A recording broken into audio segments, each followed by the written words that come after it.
story tonight concerns bodies. Floppy bone bags that produce sweat, jizz and puke in equal amounts. At least, that's the way I do it. Specifically, we're going to talk about people with disabilities, which might make some apprehensive, because let's be honest, the needs of disabled people haven't always been met during TV broadcasts, like in this police press conference. We will be charging 4 counts of first-degree murder. Standing off to the side, apparently translating every word, this woman. But it turns out much of what she was signing was nonsense. She waved her arms around like she was singing Jingle Bells, says one outraged sign language expert. Tampa Police Public Information Officer Steve Hegarty told me the woman simply showed up out of the blue and offered her services. My immediate reaction was, I didn't call for a sign language interpreter, but that's great that we have one here. I let her in. Did this woman appear to know what she was doing? To the untrained eye, and that would include mine, I didn't see any problems.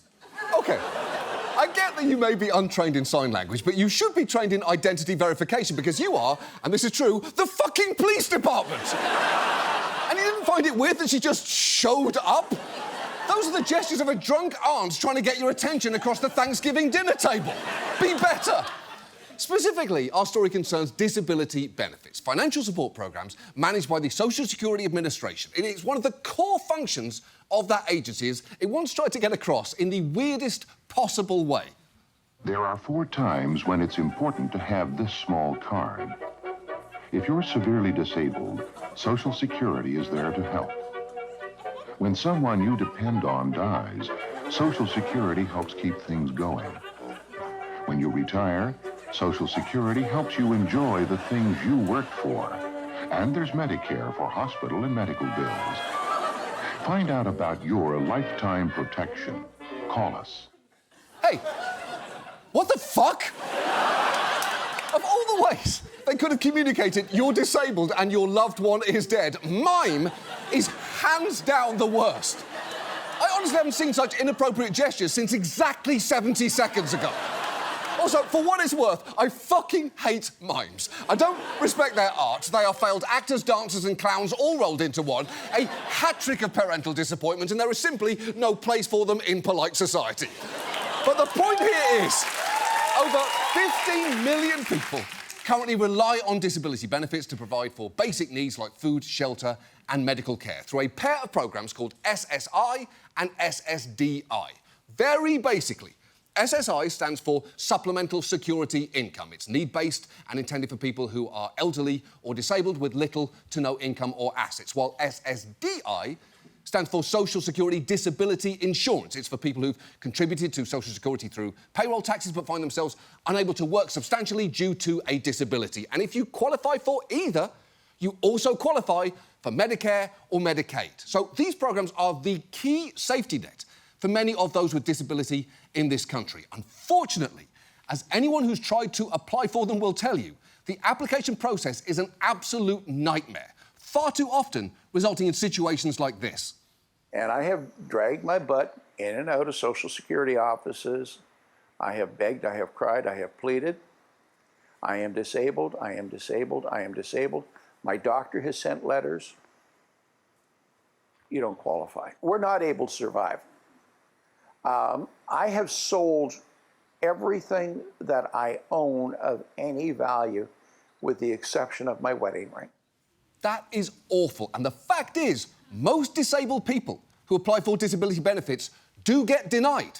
It's one of those things that doesn't make sense, but is actually true. Like how most truffle oil isn't made with truffles, or that the oldest person alive technically never dies, or the fact that Tim Waltz is younger than Weird Al. Inside you, there are 2 wolves. But that man is not alone. A GAO report found that between 2014 and 2019, about 48,000 individuals filed for bankruptcy while awaiting a final decision about their disability appeals. And that is just the beginning of the problems here. Because these benefits can be hard to get, easy to lose, and for reasons that we'll get into, can turn your life upside down. So tonight, let's talk about disability benefits. Let's start with how you get approved. Assuming your income falls below a certain threshold, the 2 key questions to determine if you qualify are you disabled? And for adults at least, does your disability prevent you from working enough to support yourself? Which feels reasonable. The problem is how the agency chooses to answer those questions. Because the answer to, are you disabled, isn't always, as you might expect, based on the opinion of your own doctor. The agency starts their determinations by consulting a list of conditions and illnesses that have a narrow set of criteria that must be met. And doctors who've had patients go through this system will tell you they've seen people with serious conditions fail to qualify. You've had patients with severe epilepsy. Yes. Who have been turned down for benefits. Yes. Patients with multiple sclerosis. MS turned down for benefits. Yes. Patients with severe neurological disabilities. Some dementia patients. Turned down. Yes. So it's very tricky. It is. It depends on the review by somebody who's never examined the patient before. That is ridiculous, and no offence to that interviewer, but the correct response to "my dementia patients have been turned down for benefits" isn't "so it's very tricky," it's "holy shit, we live in hell." It's very tricky is something you say after seeing a Rubik's Cube for the first time, or when your parents ask you to explain what the whole J.D. Vance couch thing is. But I want to focus on the last thing Dr. Bob Balaban said there, that an application can be denied over the advice of your own doctor on the recommendation of someone who's never met you but just reviewed your records, because he's actually right there. The approval system varies from state to state, but some in particular leave a lot to be desired. A 2019 investigation in Tennessee found that doctors there, contracted to review applications, were paid a flat rate per case, meaning the faster they worked, the more money they made. One doctor earned $420,000 in a year by reviewing over 9,000 applications, so he averaged a case every 12 minutes, which is just way too short. There are lots of things you can do in 12 minutes. Make breakfast, read a chapter of a book, watch the entirety of Kendall Jenner's Guide to Spring French Girl Makeup. You'll never believe the way she gua shas her brows. But reviewing potentially thousands of pages of a medical history just isn't one of them. And even when the agency pays a doctor to meet with an applicant in person, they can still be less than thorough, as this mother found out. 4-year-old Valkyrie Cass has cerebral palsy. Her doctors encouraged her mom to apply for supplemental security income to help pay for Valkyrie's care. The medical bills are astronomical, hundreds of thousands of dollars. But the Social Security Administration has repeatedly denied Valkyrie's SSI application based on this medical exam conducted by a doctor hired by Social Security. The doctor said Valkyrie's overall gait is perfectly normal, even though you can clearly see a severe limp. Patty cake, patty cake. The doctor's exam claimed her left hand is normal and full strength, but medical reports from Valkyrie's doctors say the exact opposite. And the government doctor reported Valkyrie displayed unimpaired reading and writing, even though her mom says those were not even tested during the exam. Everything was wrong. That is absurd.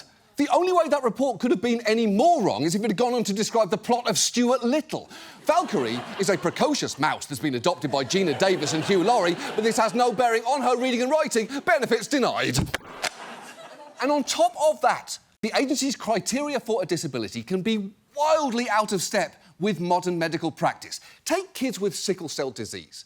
According to the agency standards, a key criterion for eligibility is for kids to show they're anemic, a determination made by testing how much hemoglobin is in their blood. The problem is, modern medications are aimed at raising hemoglobin levels. It doesn't mean you don't have sickle cell or that it doesn't impact your life, it's just you're not necessarily anemic.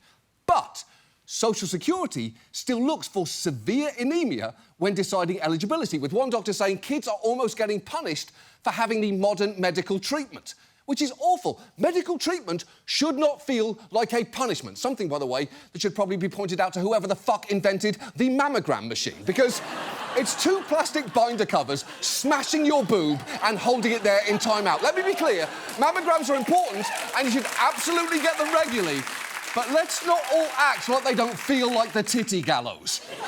So, to recap, your records can be reviewed by someone who's never met you, you can be briefly examined by someone with no expertise in your particular condition, and they can use outdated data to determine whether or not you get critical benefits. And sadly, the process is no less flawed for answering the other key question, whether your disability prevents you from working enough to support yourself. Because part of the way the agency answers that is by consulting a job list called the Dictionary of Occupational Titles. In order to deny someone benefits, the agency must cite 3 jobs from that list that meet the person's abilities. But the vast majority of those jobs were last updated in 1977. And in the last few years, people have been denied benefits because the agency said they could find jobs on that list, including nut sorter, dowel inspector, egg processor, and magnetic tape winder. Which would be easy jobs to find if you lived in 1977 or the busy world of Richard Scarey.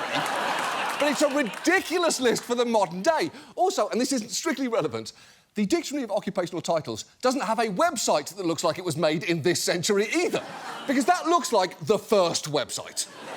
It looks so old, its address should be www.websites.com. It's so old, it looks like its webmaster was Alan Turing. This website is so old, its IP address is 1. But look, thank you. But look, with all those bars to clear, it is hardly surprising that the denial rate here is so high. Less than a third of those applying for SSI were allowed at initial application, and for SSDI, it's less than a quarter. Now, I should say, you can appeal an initial denial, and many do. In fact, appeals are so commonplace, there are even lawyers who specialise in them and advertise on TV like this. You get hurt, you can't work, so you apply for Social Security benefits, but you get denied? The laws are so confusing. How do you get your benefits before you go broke? If you've been denied your Social Security disability benefits, call me right now. Call Jim Adler. He can help you get your check started. I know how to cut through that red tape. Call me right now. Call me right now. I'm a big, tough man with a big, loud voice. Call me right now. I like trucks that go wee and meat that go squee. Call me right now. I piss shit and cum gasoline. Call me right now. We've actually featured that man on this show before. He calls himself the Texas Hammer and holds the unique distinction of being the first person in history who has the voice of someone who would beat his face up. Once you appeal, though, you can go through multiple stages. The first, in person, is with an administrative law judge who works for the Social Security Administration. They're allowed such wide discretion that some judges approve just 9% of the cases before them, with others as much as 96%. If you're denied by one of these judges, you can eventually go outside Social Security system and take your case to a federal district court, which will determine if the agency made a mistake in your first hearing. And they have found some pretty monumental ones, like with this man whose disability claim for back pain and permanent nerve damage from an injury was repeatedly denied.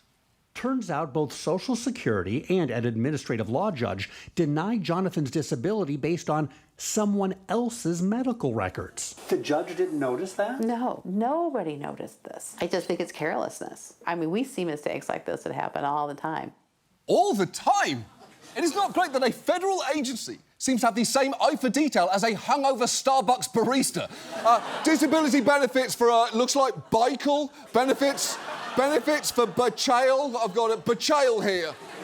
Now, the good news is, if the court finds that the Social Security Administration really screwed up, the agency itself has to pay your lawyer's fees. But in a sign of just how often it fucks up, it's had to pay more than $390 million in attorney fees over the past decade. And all this takes time and effort. Applicants are waiting on average nearly 8 months for an initial decision, with appeals taking even longer. In fact, most wait over a year for a final decision on their claim. But that man you just saw has been trying to get benefits for 8 years now. And think how much has changed in the last 8 years. Barack Obama went from the most powerful man in the country to an unemployed guy who tweets playlists. 8 years ago, Ryan Gosling saved jazz. 8 years ago, Harambe. 8 years ago. If you can say, I applied for benefits when Harambe was alive and still not have them, the system is moving too slow. And this is due in part to the fact that the Social Security Administration has been underfunded for over a decade now. Their budget was slashed in 2011 as part of a Republican-led austerity campaign, and it has never recovered. So it's been serving a growing number of applicants and beneficiaries with less resources and staff. It is frankly no wonder. Last year, there was a backlog of over 1 million pending initial disability claims. And those delays have real costs for those stuck waiting, like this man. I have a bone disease, amongst other things, and my body just won't let me work anymore. Elvin Spriggs from West Portsmouth, Ohio, near the Kentucky border, tells us he was living under this Green Lawn Avenue bridge in Columbus for a while. You can't sleep because you don't know who's coming around the next corner. You don't know what you're going to encounter. Thankfully, a friend took him in as Alvin fought to get his approved Social Security benefits. The whole ordeal, he says, lasted nearly 4 years. That's the barrier between me and my own place. I'm not trying to get rich. I just want what's owed to me. Right. If you want to get rich quick, getting disability benefits is the worst possible way to do that. Everyone knows the fastest way to get rich is to win the lottery, the easiest is to have rich parents, the grossest is to marry Rupert Murdoch, and the most absurd is to become the hock to a girl. Those are your main options in this economy. And for the record, it's not like the benefits are particularly generous. The average monthly SSDI benefit is currently just over $1,500, and the maximum monthly SSI payment is $943 for an individual. And even if you get approved, your troubles still aren't over. And that brings us to the incredibly stringent rules that we force those who receive these benefits to live by. First, they have to deal with aggressive caps on income and savings. Let's say you're no longer able to work full-time, so you get SSDI. If you're able to work a little bit part-time, you're allowed to do that and to get paid, but only to a point. In 2022, if your monthly wages went from $1,350 to $1,351, that $1 could make you lose your entire benefit. And for SSI recipients, the rules are even stricter because that programme places hard limits on how much money you're allowed to have in savings. You're allowed to have a few resources, like owning one car and a home, but beyond that, you can have no more than $2,000 worth of assets anymore, and you could lose your benefits. And that is the case even if what sends you over the limit is something like receiving a small inheritance or even a birthday gift. And as this woman explains, the current asset limit makes it functionally impossible to save money. As a single person, I'm only allowed to have $2,000 in the bank. My van broke down again. I need to get myself a van. Most vans cost more than $2,000. Especially if you want one when the engine is still running, or you're going to plan on pushing it like Fred Flintstone. I can't even do a GoFundMe because a GoFundMe would put me over the asset limits and I would lose my income. She's right. The limit not only punishes you for saving money, it even constrains you from accepting help from others. She's also right about no one wanting to drive a Flintstones car, except, of course, morning drunk Hoda and Kathy Lee. Yabba dabba DUI. And if you're wondering why only $2,000, that is because Congress hasn't raised the limit in decades, and it's never been indexed to inflation. If it had, it'd be $10,000 today.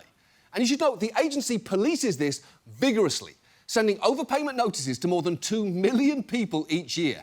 If they find you went over the cap in your bank account, they might advise you to spend it down so you're below their limit, or they might suspend or cancel your benefits, or even try and claw back all the money they sent you, which can be thousands of dollars. It is no wonder people are so careful to stay under the limit. But even that is not a guarantee of safety here, because as you've seen tonight, the agency is both understaffed and error-prone, so mistakes get made. For instance, many recipients saw their benefits suspended as a result of COVID stimulus checks being automatically deposited into their bank accounts. That money wasn't supposed to count against asset limits, but too often this happened. Dave Gruen's daughter Julia's only income is her monthly Social Security disability check. Julia is blind and has cerebral palsy. But during the COVID pandemic, $3,200 in stimulus checks, economic impact payments were deposited in her bank account. Now SSA has frozen her monthly payments and is demanding thousands of dollars be returned. Social Security initially demanded Julia repay more than double the amount she got in stimulus money, about $7,300. For months of Social Security benefits, the agency now thinks she was not entitled to receive. So I just assumed since the government put the money in, they would understand that she's going to have extra money. Oh, come on, that is just infuriating incompetence. I don't know how anyone can think the government is run by a shadowy cabal of elites, when more often it appears to be run by 3 raccoons stacked up in a Men's Warehouse suit. Because only they would send someone money during the pandemic, forget they were the ones who sent it, and then demand more than double that money back. That is chaotic raccoon in a suit behaviour. But But maybe the ultimate expression of the madness of our current system is the so-called marriage penalty. Basically, if you're an individual getting SSI, your assets are capped at $2,000. But if you get married, your entire household assets are capped at $3,000. And if you go over, you not only lose your benefits, you risk losing access to Medicaid too. Just watch as this woman explains why this means she can never marry her partner. Our marriage plans right now are on hold because there is a marriage penalty to where if we get married, his income would make me no longer qualified to receive Medicaid. So all my caregivers, all my medical equipment, everything, I would not be able to have any of that anymore. To just pay for caregivers, it would be between $100,000 and $200,000 a year. Medicaid is the only type of insurance that would pay for this much care. It's really normal to fall in love and to want to start a family. It's really normal for disabled parents to exist and have children. It's very normal, and it's not treated that way by society. Exactly. It's not just about disabled people getting their basic needs met. It's about creating a society where they're equal and active members, because it is very normal to fall in love and want to get married. It's admittedly less normal for the object of that love to be a cabbage, but that wedding was fucking beautiful, and I apologise to nobody. And with all this bureaucratic bullshit, it is no wonder that so many who rely on these benefits feel trapped in a cycle of poverty. One study found roughly half of all supplemental income beneficiaries had incomes below the federal poverty line, even with their benefits. So, what can we do here? Well, as we've said before, we could switch to universal healthcare, which would solve at least part of this. But short of that, there are smaller, significant measures that we could take. First, the Social Security Administration clearly needs to be funded properly. Also, in making determinations, they need to give more weight to the assessment of people's own doctors and fully update their jobs list to the 21st century. And there's actually some good news here, because there are currently 2 bills in Congress that, if passed, would address at least some of what you've seen tonight. Both would raise the asset limit to $10,000 for individuals and index it to inflation. And this bill would also raise benefits and increase the amount of outside income beneficiaries could earn. Neither bill would fix everything, but they'd be a start. And Congress could pass at least one this year if they cared to, and I'd argue that they should. And you could call your representatives and tell them that if you were so inclined. Because to put all of this in terms that the Social Security Administration seems to prefer, and I absolutely hate myself for doing this system needs to be better. Not just for the sake of disabled people, but for everyone, all right? Are you ready to do this? OK. What kind of society do we want to live in? One that punishes people with endless paperwork for having a medical condition like chronic granulocytopenia? Do we want a society that creates endless hoops people have to jump through for the tiniest morsel of support? Or do we want a society that steps up to the plate and actually delivers for the people? If it is that one, then we need to make changes here, because right now, this system is fucked. I mean, supremely and massively fucked. I don't like that at all. That is our show. Thank you so much for watching. We'll see you next week. Good night. No, stop. Don't do that with your hand. Don't mind me. I don't want to be much. Stop what you're doing right now. I don't... that's it. I'm scooting away. I'm leaving you. Don't mind coming after me.